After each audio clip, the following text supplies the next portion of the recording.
C'est un petit bijou que possèdent les arboriculteurs de Neunkirch, un énorme alambic une passe d'une valeur de 32 000 euros. Un instrument moderne qui surpasse en termes de production les alambics à 2 passes. Une seule distillation est nécessaire quand il en faut 2 pour un dispositif traditionnel. Cet alambic permet aussi de réduire considérablement le temps du processus. Par exemple, pour 100 litres d'alcool, il faut seulement 1 heure contre 8 pour les autres alambics. Mais il y a d'autres avantages. Ça permet surtout et principalement de distiller des moins grandes quantités. Il faut savoir que l'alambic à 2 passes, ça dépend des fruits que vous avez. Si je prends la pomme, il vous faut au moins 300 litres de pommes. Si vous prenez de la mirabelle, il vous faut au moins 200 litres de mirabelle. Alors qu'ici, on commence à 40 litres. Le mou, c'est-à-dire les fruits fermentés, est chauffé par bain-marie dans une première cuve. Une fois la bonne température atteinte, entre 90 et 100 degrés, les vapeurs d'alcool se dirigent vers la colonne aromate. Les vapeurs passent ensuite dans le condensateur refroidisseur et le produit ressort sous forme liquide à la fin de la distillation. La manipulation de l'alambic n'est pas à la portée de tout le monde. Il faut tout d'abord être membre de l'association.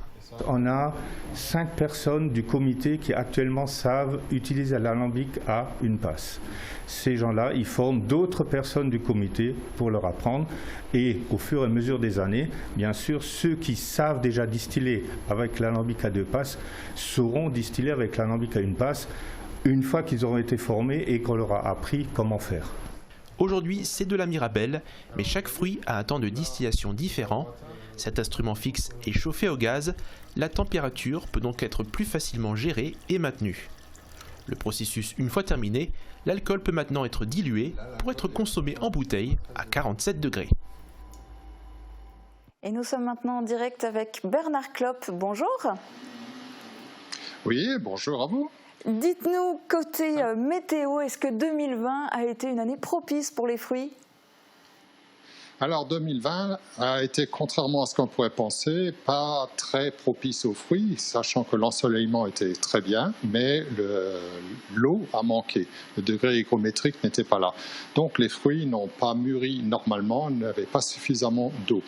Malgré tout, nous avons quand même obtenu de bonnes qualités de distillation avec notre alambic, et tout dépend essentiellement de la fermentation des fruits, sachant qu'il faut utiliser des fruits bien mûrs. Ce qui a surtout marqué 2020, c'est la crise sanitaire. Comment a-t-elle impacté vos activités de récolte et de distillation ?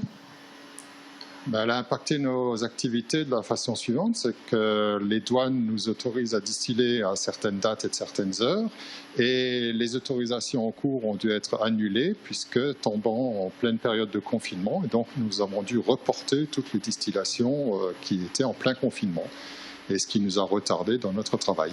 Et alors, dans ce contexte particulier, est-ce que vous avez pour 2021 des objectifs particuliers ? Alors pour 2021, en fait, on parle de saison de distillation, on va plutôt parler de saison de 2021-2022.